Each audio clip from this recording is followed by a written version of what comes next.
What does your body feel like in zero gravity? What inspires you to become an astronaut? What exercise do you do? And do you sweat in space? Would a yo-yo work in microgravity? So it works.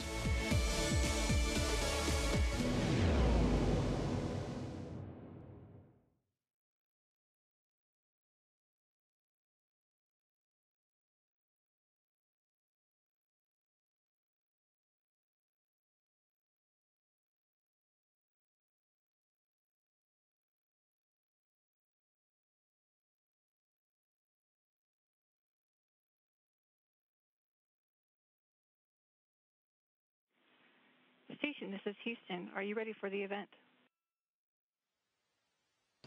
Station is ready for the event. Eisenhower Presidential Library, this is Mission Control Houston. Please call station for a voice check. Station, this is Eisenhower Presidential Library. Eisenhower Presidential Library, welcome aboard the International Space Station.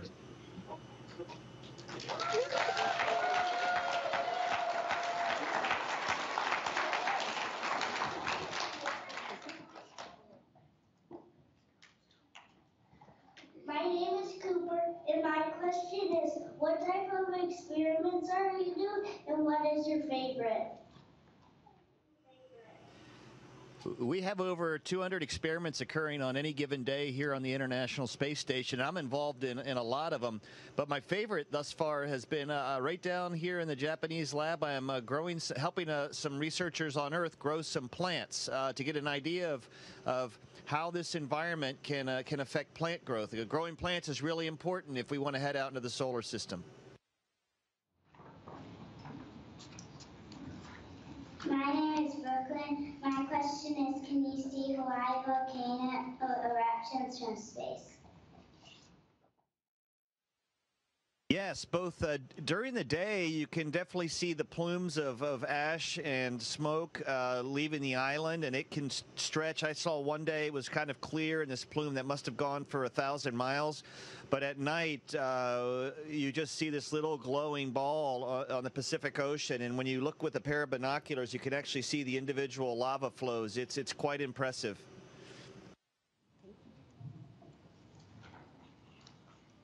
My name is Porter, and my question is, what does it feel like to walk in space? I think you're talking about outside the International Space Station, and it's a pretty interesting experience. If you can imagine just holding on to something that's with your hand that's going over 17,000 miles an hour and look down and at your feet, and the only thing you see below your feet is the Earth spinning beneath you. It's a pretty impressive way to spend 6 hours.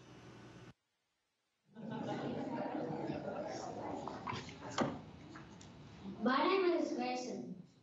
My question is, what is the craziest or most interesting weather situation you have witnessed from space?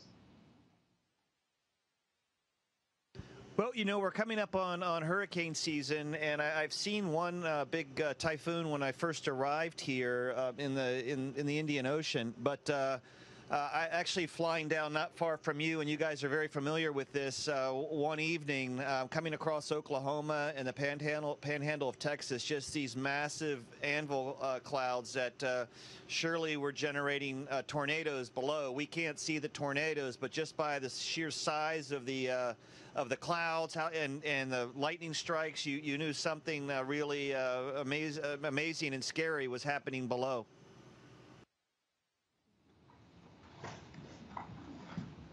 My name is Benedict, and my question is, are you able to talk with your daughters while you're in space, and if so, how often?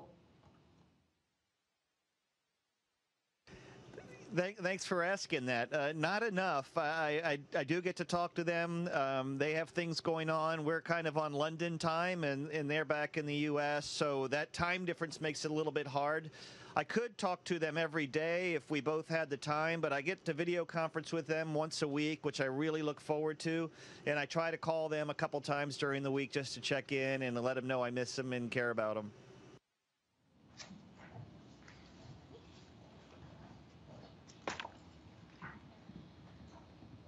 Hello, my name is Nico. My question is, what is the hardest part of your space training? There's two ways to answer that. One of our training involves a lot of travel, and so we're away from home a lot, and that is challenging. Another thing that is difficult for I think most of us is we have to learn a lot of things, and you just got to accept some things you're going to be better at than others, and that's okay as long as you're giving your best effort. So we all want to do things really well, and we want to do them perfectly. But there are times you just got to say, hey, this is good enough, and that is good enough, and be content with the job you did.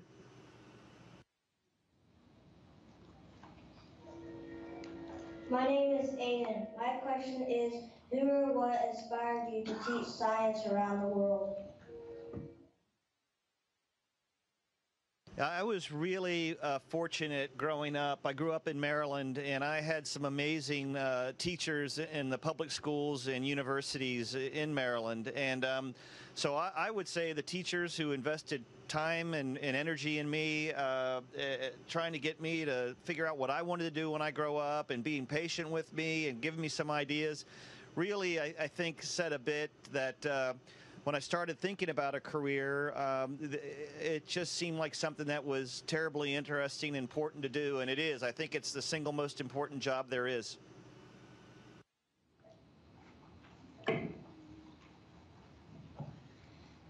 My name is Joshua, and my question is, how does it feel to be in microgravity, and what is your favorite move? A flip, spin, fly like Superman, can you show us? I think the Iron Man move is the best.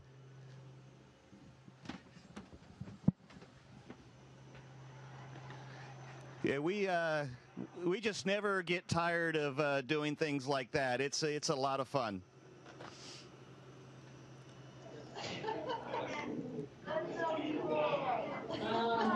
My name is Daniel, and what did you learn as a Boy Scout that helps you as a teacher and as an astronaut? Two words: be prepared. In both of those careers, you just have to be ready for things as they occur, and be ready for things that you don't anticipate occurring. And I think in both of those jobs, those are really, really important. Both of those jobs, it's a really, really important skill.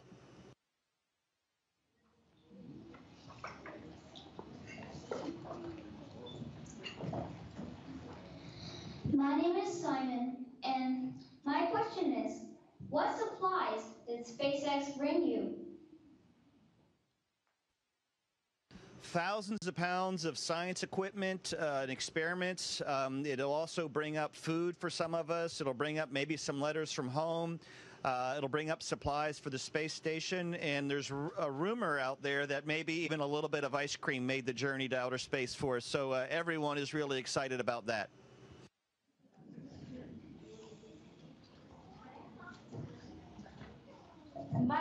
My name's Gavin, and my question is, how did being a teacher help prepare for being an astronaut?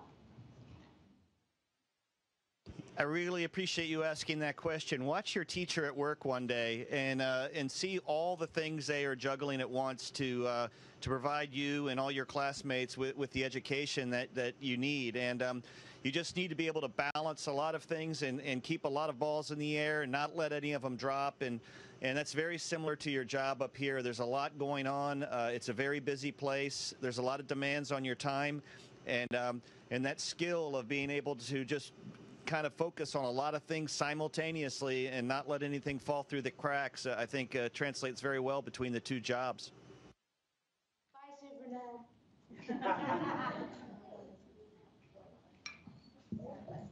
Hi, my name is Jackson. My question is, what is it like living on the ISS, and is it hard to eat peas in space?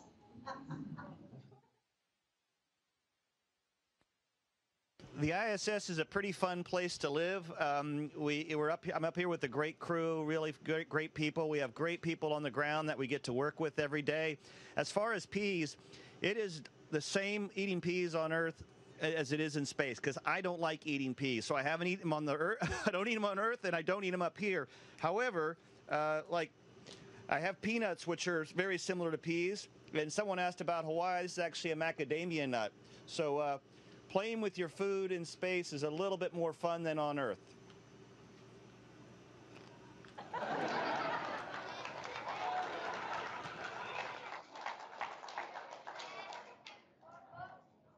My name is Ryan. My question is, how do you get internet phone in space without wires?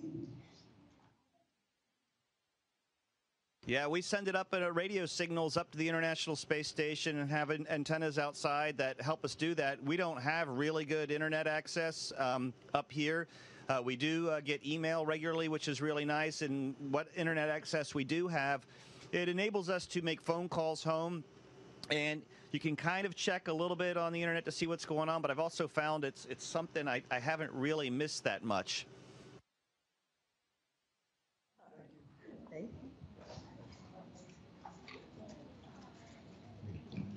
My name is Harton.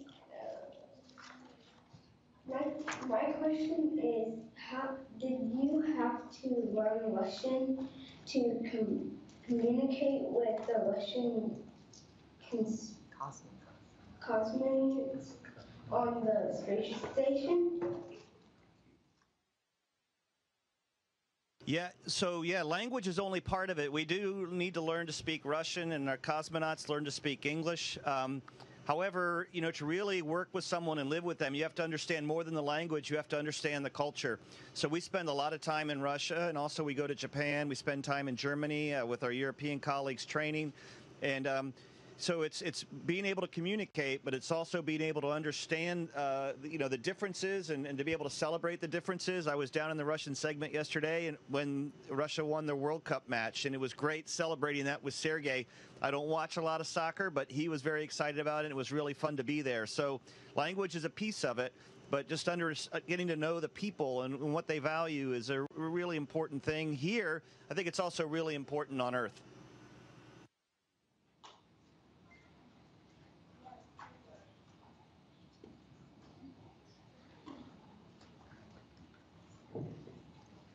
My name is Chase. My question is, do you get to take along and play your guitar on the space station? It's really expensive to launch stuff into space. So rather than having us bring up our individual musical instruments, we have actually 2 guitars on the International Space Station, which we can use and play whenever we want, hopefully not disturbing our crewmates too much. And sometimes we'll get together and play together on a weekend night or sitting around on a weekend. So it's nice having that as a way to relax up here.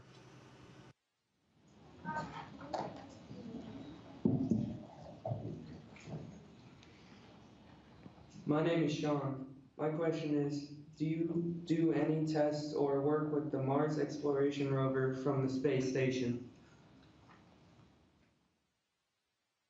It's an interesting question, and we have done some experiments. I think actually our European friends actually have an experiment where you're controlling a rover down on the ground, a simulated Martian rover.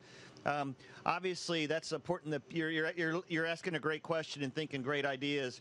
When we go out into the solar system, from wherever we are, it's going to be a human robotic component to all of our exploration, and being able to communicate with them from far away while we're there with them is really important. So we are working on developing that technology up here. Absolutely.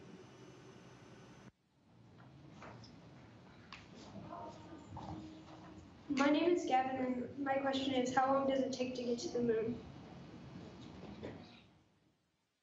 Yeah, the moon's a lot farther than you think, and that's an interesting thing to do at home or in your classroom, is to make a scale model of where the International Space Station is compared to Earth and where the moon would be. I think you'd be surprised at the relative distance. The moon looks almost identical where we are as it does to you on Earth, particularly on a clear night. You really couldn't tell the difference. We're very close to Earth. and we get to low Earth orbit in about 8.5 minutes. The astronauts who went to the moon, it took about 4 days to get there. So it's quite an undertaking. It's one we want to make again, and then heading off into Mars. You're talking about half a year or more to get there. So the journey out into the solar system is a complicated one, but I look forward to us and our international partners doing it one day.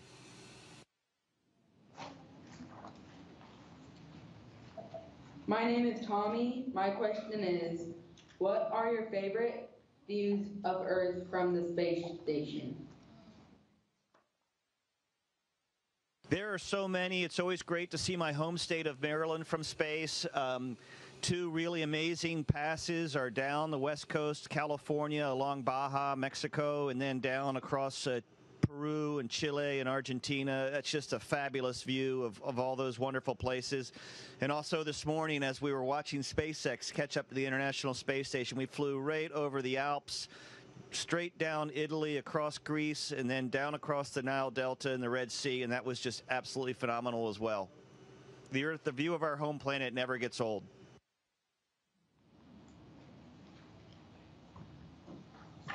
My name is Wyatt. My question is, how long does it take to go through all the training to become an astronaut on the space station? What kind of training do you have to do?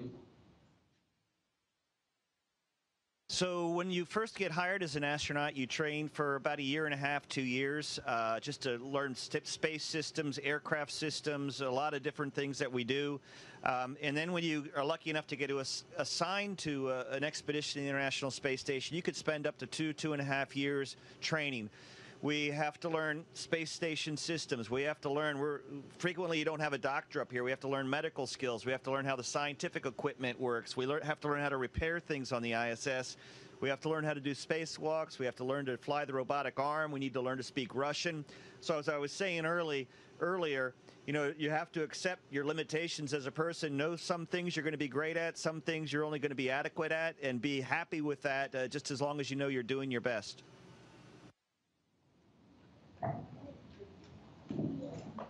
Hi, my name is Christian, and my question is, how long does it take the space station to circle Earth, and when do you sleep? We go around the Earth we see 16 sunrises and sunsets a day. So we go around the Earth in about 90 minutes. So it's pretty fast. And we are on, as I said earlier, we're on Greenwich Mean Time. So we're going to bed just about the same time people in London are going to sleep and waking up about the same time. We kind of stay on that schedule. People in Houston, when we're working with them, they have to get up early in the morning. Folks in Russia are a little bit happier because when we're waking up, it's not too far away from the time they're waking up. But the control centers around the world all work on London time because that's what we're doing here on ISS.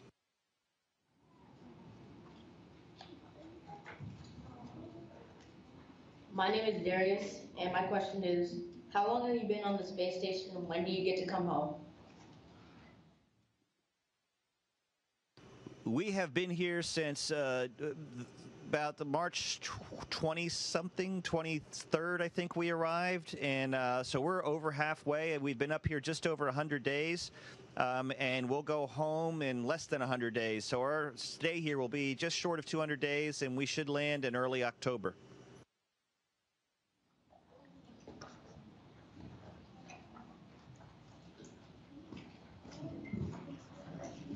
My name is Joseph, and my question is, when did you know you wanted to be an astronaut, and who or what inspired you? I was always really interested in the space program growing up, and it was always something that fascinated me. I was a science and math teacher.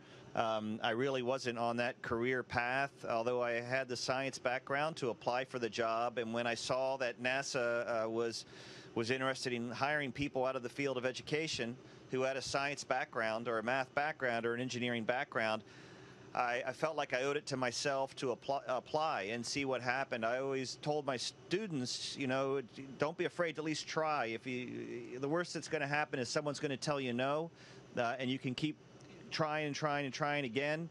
And I was very fortunate to get the opportunity to come to NASA and to fly in space a couple times.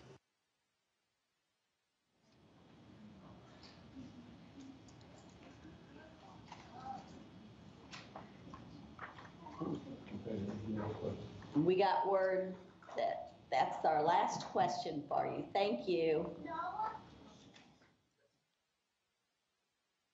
Absolutely. It is my pleasure. It was wonderful spending some time with you. Wish you all the best this summer, and thank you for joining us on the International Space Station.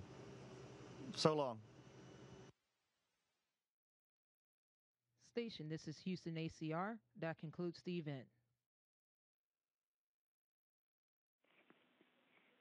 Thank you to all the participants from Eisenhower Presidential Library Station. We are now resuming operational audio communications.